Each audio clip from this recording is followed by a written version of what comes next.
Hey, what's up everyone, and welcome to today's video. This episode will guide you through the issues of the Uncanny X-Men published by Marvel Comics in 1981. Issue 143.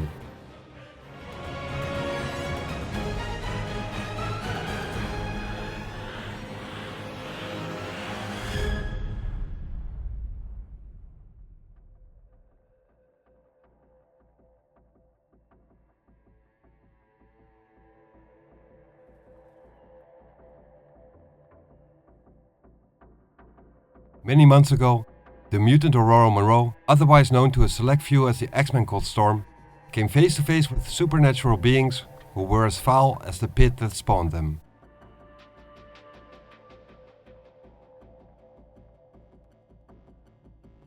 Members of a banished ancient race called the Uncanny, who once ruled the planet Earth and sought to conquer it once again after they had accidentally been set free by Cyclops.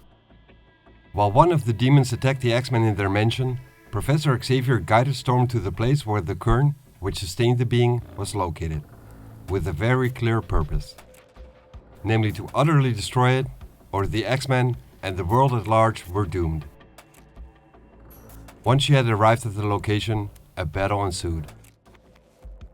During the fight, Storm got hit by a spear and was having trouble fighting off the Uncanny spirits, who seemed to exist of smoke and light and kept on emerging from the kern. After she got hit by an energy bolt and was being surrounded and pulled in, she panicked as memories of getting buried alive overwhelmed her, which triggered her claustrophobia, and she quickly lashed out and destroyed the kern entirely. The professor informed her that the threat at the mansion was now over, with her destroying the kern, and all was well.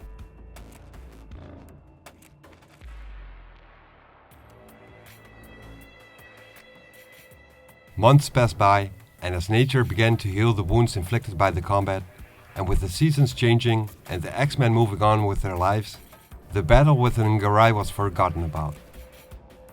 But something sinister now emerges from the rubble which lays where the kern once stood.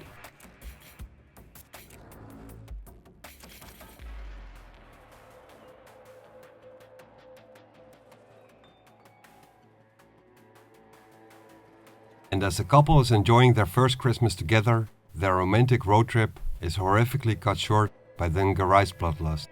It feasts on these two human beings, both their bodies and souls. And if it's up to the Uncanny demon, these are the first two victims of many, many more to come.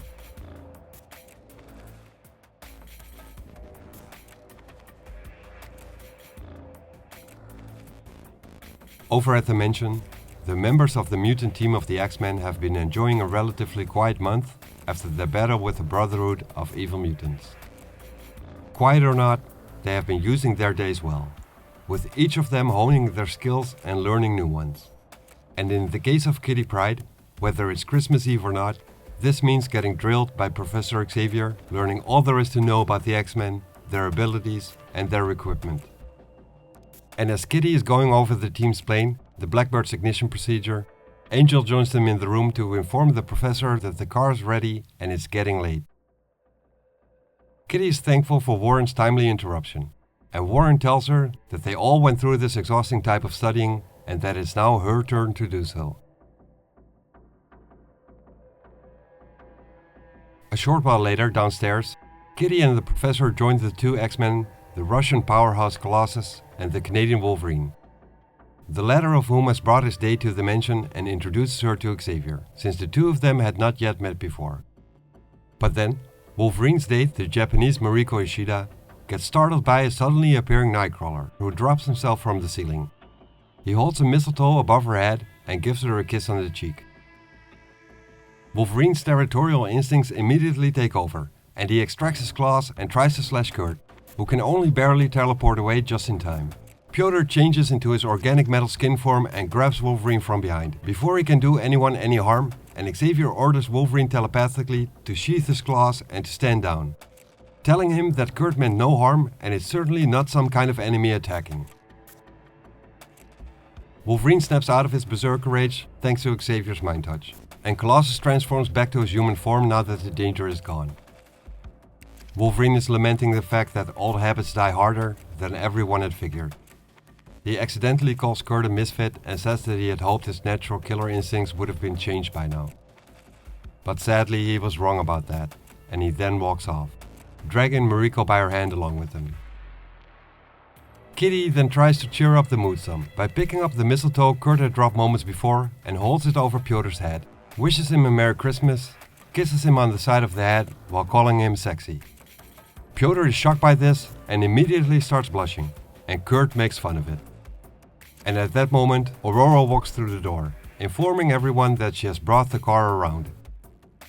Everyone gets outside and they find out that Aurora also used her powers to manipulate the weather, making sure that this Christmas Eve has a crystal clear sky. Pyotr, Xavier, Kurt and Aurora get in the car, and Angel tells Kitty that he will be leaving as well, since he has a long overdue date with his girlfriend, Candy Southern. Kitty waves him off and tells him to enjoy himself, and that's when she realizes that she is now all by herself in the mansion. She walks back inside and closes the door behind her. She then thinks about how she's never spent Hanukkah away from her parents before and wonders how they are doing. As she decides to call them and dials their number, she realizes how she sometimes doesn't miss them at all. The phone rings, but there is no answer from her parents. And about as soon as she puts on the phone, she gets a call herself. She picks up the phone again and thinks it's her parents calling her back, but it's not. It is actually Scott Summers, the former X-Men team leader, also known as Cyclops. He left the team after his former teammate and the woman he loved with all his heart recently died, and he has been on the road ever since. He asks Kitty how things are, and he gets told that no one is home but her. He tells her to give everyone his love and to wish them a Merry Christmas, and that he will phone in again tomorrow and tells her goodbye and to take care. Scott feels sorry for Kitty being all alone in the house on Christmas Eve, because he knows how that feels all too well. It makes him think about all the lonely Christmases he had to endure with no family of his own in the orphanage he grew up in after his brother got adopted. Scott wonders why the others left her alone like that. He then arrives at the ship and asks for a certain Lee Forrester, the captain of the Arcadia. Scott was told that Lee was looking to hire personnel to work on the ship. But as it turns out, the person he was asking is Lee himself. But Lee Forrester is no he. It is actually short for Elitist Forrester. Being surprised at the captain being a woman, Scott can't help but voice his surprise, and he stutteringly apologizes. He introduces himself and she welcomes him aboard the ship. In the meantime, back in New York, Kitty has put on her costume and she tries to clear her head and to stop moping around. And she figures the best way to do this is to start up a training exercise in the danger room, like an X-Man is supposed to do. Just a regular gymnastics training though, nothing dangerous. She is not allowed to run a combat workout when she's all by herself. She tries to get serious now but can't help giggling because of the excitement she feels. She lowers herself down from the control booth by using her powers of phasing, and her molecules shift to the floor. And she starts floating between the atoms which make up the air molecules inside the danger room around her. She has not been an X-Men for very long, nor is she used to using her powers in such a way, and using them still gives her a thrill. After she's done warming up, she starts using the equipment in the room, and while she's exercising, her mind starts to wander off again. She thinks about how different being a superhero is from what she thought it would be. She thought it would all be fun and games, but here she is, studying and exercising, for hours on end, day in, day out. She then feels something twinge in her thigh and figures that she should probably ease off a little. Even though she feels she's in a great shape, she does have her limits. She then thinks about how she probably shouldn't joke so much about the X-Men. This is not a game to them. She can tell they are doing their best to hide their feelings when she's around them, but whenever Jean Grey is mentioned, they sound so sad to her. She died as an X-Men, and Kitty realizes that she could die in the field as well.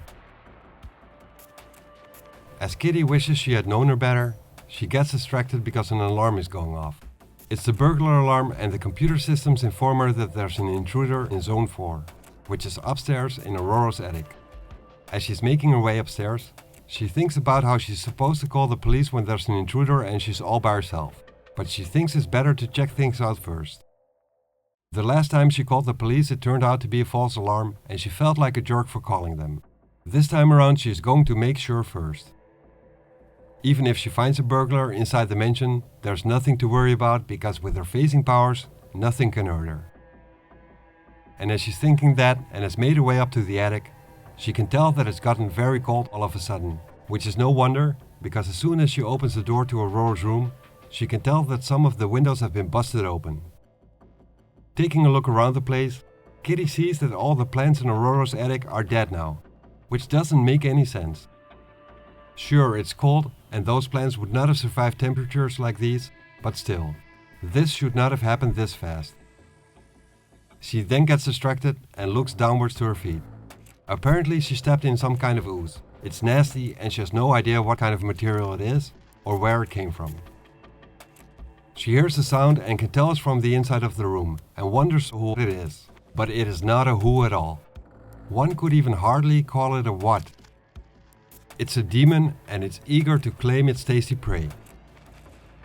It lunges at her and tries to strike her with its claws, but Kitty is too fast and she faces through the floor, hoping that will shield her from the demon, but it's no use. The Hungry demon simply tears through the floor and a cat and mouse game then ensues. Wherever Kitty goes, the demon follows her, hot on her heels. Moving from one room to the other, while facing through the walls, Kitty can't seem to shake the demon, which keeps on barging through the walls.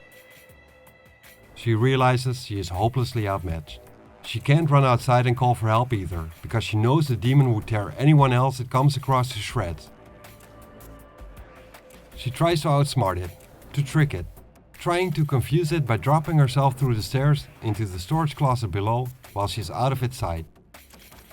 But the question is, will the monster be smart enough to find out what she's done?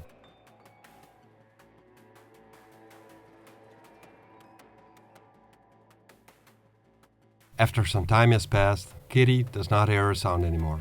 Her ploy has worked and she will now face through the floor into the closet one story below, right next to where the telephone is. As scared as she is, she prides herself for coping with the situation that she's in. All she needs is a couple of seconds, and she'll be able to call the car phone and alert the professor and the rest of the X-Men. Tell them that she's in danger and they will come to her rescue. But the demon then comes smashing through the door behind her, timing his attack on Sprite perfectly. The demon's claw rips right through Kitty, who is scared and drops the phone. She screams out but does not die. She managed to phase in time, but she still somehow felt its attack. And it didn't just hurt, she has never felt agony like this in all of her life. The demon's attack has rendered her right arm numb, frozen and useless. She runs off again, realizing all the effects this monster's attack has on her body, and she thinks to herself that this is not normal and changes everything. Not only that, but it's smart too. It anticipated her every move. She now realizes that she's definitely on her own. Can't call for help and can't run. She has no other alternative than to fight this demon on her own, and she has made her way to the danger room. This is where she will make her final stand.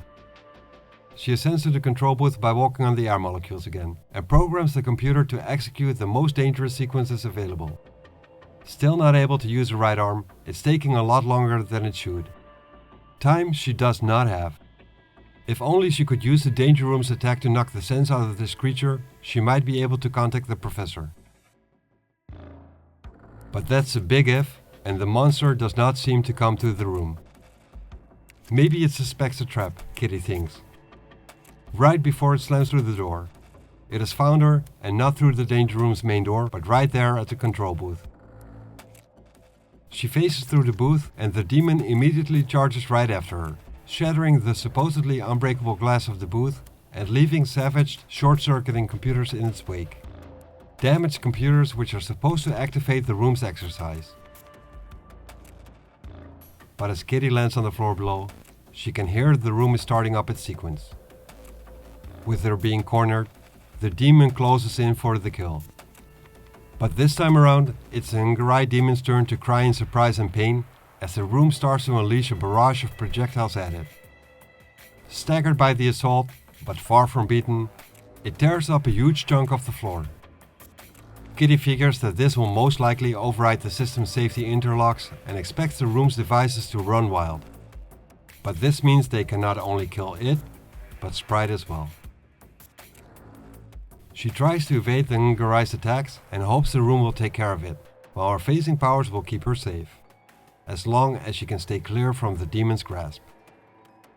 She then hits a bump in the road in the form of a force field wall, made up of random energy patterns. She could probably find a way through it, but that would take a whole lot of concentration and time, something which she simply does not have with a lethal monster like this hot on her heels. The Ungarai seems to be getting mad and keeps charging at her. She's pushing herself as hard as she can, but she barely manages to stay ahead of it, and she is getting tired. She is starting to slow down and is not likely to get a couple of seconds to get her second wind. She now fully realizes why it's so necessary for the X-Men to always exercise, to not only hone their power sets, but to also be in peak physical form. To survive the kinds of foes the X-Men fight, they will have to be better than the best. As she looks around the place, she sees how this monster that's chasing her has totally wrecked the danger room. She doesn't even know for sure if the monster screaming is out of pain or rage, or maybe even something different entirely. The demon keeps chasing her tirelessly, and Kitty herself is so tired, but she can't give up, not after she has fought this hard. She has come too far and does not allow herself to lose. She realizes that she cannot afford any more mistakes or she'll wind up dead. Not something a typical 13-year-old should be thinking about. And as scary as the concept of dying is to Kitty, what she finds even more scary is the thought of her friends the X-Men returning home unawares and getting slaughtered by this monster. She now makes her way towards the hangar. She thinks about how the demons seem to be forced away by fire during their chase in the danger room and wonders if it's vulnerable to intense heat. She gets aboard the shuttle carriage and pilots it to where the X-Men's modified Blackbird is located, about a mile away, which shouldn't take more than a minute, but gets yanked off the tracks by the demon who pulls on the cable connected to the shuttle. And she hasn't even gone halfway yet. She continues her journey on foot, ignores the pains in her chest and her left knee, which had just gotten busted up. By the time she reaches the actual hangar, she's not even walking anymore, but it's more like a hobble. She quickly faces herself inside the cabin of the plane and takes a seat in the cockpit. Doubts and fear start to enter her mind as she tries to remember the ignition procedure. Through the plane's tail camera, she can see how the demonic creature is approaching the hangar in the long tunnel behind her. Stuck on the next step of the ignition procedure, not remembering what to do, with the threat coming her way, she starts to panic. She tries to calm herself, telling herself to stop panicking, and she remembers what to do and has to time this right. With the plane being positioned on a turntable platform, she will be able to follow the demon anywhere inside the launch bay if it tries to escape. But she has to make sure that this monster is right where it needs to be at the time she hits the ignite button.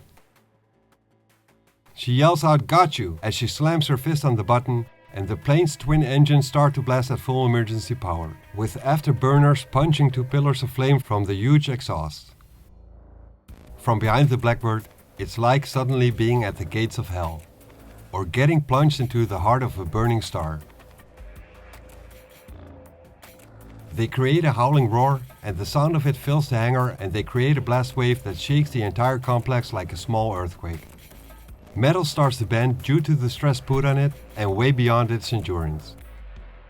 It shrieks, and Kitty can see flashing warning signals inside the cockpit, but she ignores all of them. She has to.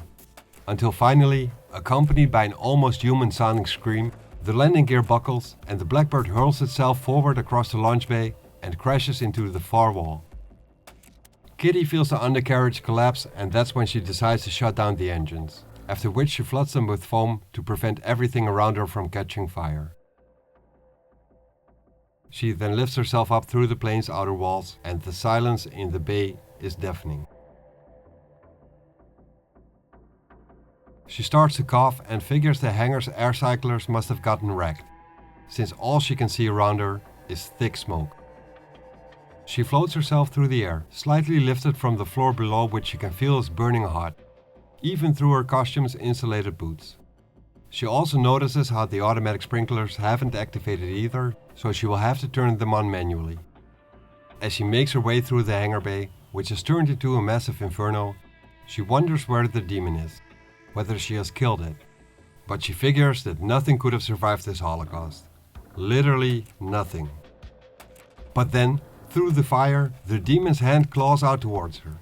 Kitty can see it approaching, with sweat dripping down her face, eyes and mouth wide open, and there is still time to scream.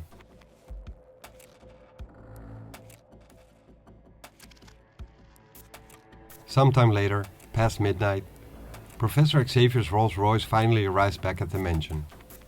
Icy roads and airport traffic jams caused delays which they had counted on. But what was unexpected though, was a police roadblock in the town of Salem Center. There had been, as they would find out, a series of gruesome murders nearby, earlier this evening, with the last one being uncomfortably close to Xavier's school. The police has set up this roadblock to inform all the local residents, as well as checking all strangers passing through town. Worried about Kitty, Aurora, Piotr and the professor get out of the car, and Xavier tells Aurora to stay outside to protect the car, while he and Piotr will enter the mansion. They see the lights are all turned off, which is not worrisome by itself. After all, it is late and Kitty could have simply gone to bed. But the fact that Xavier can sense an evil atmosphere surrounding the mansion, which just so happens to block his telepathic abilities, makes him extra alert and worried about his youngest student. Since Piotr is the first one to enter the mansion, he can tell that the air inside the house is significantly colder than outside, as he opens the front door. Xavier tells Piotr that he recognizes this particular evil he senses. He has encountered it before but can't quite put his finger on it, and the fact that he can't infuriates him. Piotr tells Xavier that all seems to be peaceful. He then hears a sound coming from the living room and can tell that it's the TV set. When he enters the room, he can see Kitty sitting in a chair and yells out for her. Kitty was just yawning and responds to him with an unenthusiastic hi. She then realizes it is actually Piotr and yells out his name. Thankful to see him again, she rushes towards him, jumps up, wraps her arms around his neck and hugs him, saying that she has a story to tell him about what happened to her and that he has no idea how happy she is to see him. And Piotr starts to blush. Again. And he doesn't really know what to do or what to say. He tells her to please, but then gets interrupted by a man standing behind him. The man asks Kitty that if she's so happy to see Piotr, how happy would she be with seeing the two of them? Kitty recognizes the man's voice and realizes that her mom and dad are paying her a visit, and she yells out in joy, and notices how her dad has grown a beard since the last time she's seen the two of them. Sometime later that night, right after Kitty's dad thanks Xavier for the surprise Hanukkah visit the professor invited them for, which is as much a gift to them as it is to Kitty, Aurora approaches Kitty. She just went up to her attic, and all Kitty can say is uh-oh. Aurora asks her what precisely happened while they were gone, and Kitty tells her that she was attacked by a big and ugly monster. Aurora wants to know more, of course, and Kitty tells her that she would have to see it to believe it. She tells Aurora that she and the demon fought and that she got lucky and won. Kitty then continues to tell her that they had wrecked the whole danger room in the process. And as Aurora can't believe her ears, Kitty adds that she and the monster destroyed the blackbird and the hangar as well, and a big part of the house. And the only way Aurora can respond is by saying, "Oh my." Kitty asks Aurora if she's angry with her now, but Aurora tells her that she's not quite sure. But from the sound of things, she's pretty certain that she should feel terribly proud of her instead.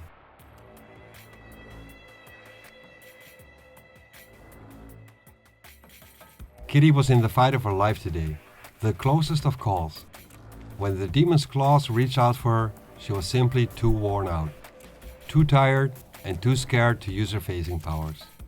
The Ngarai demon would have surely killed her had it gotten hold of her, but it was already dying on its feet. With every step it took towards Kitty, its unearthly form started crumbling into dust. It tried though. It made a supreme effort, but it failed.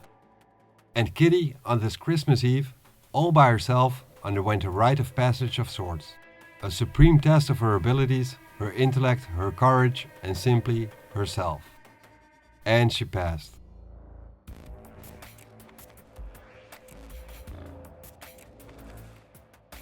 Thanks for watching this video and I hope you enjoyed it. You can help growing this channel by liking, subscribing and sharing.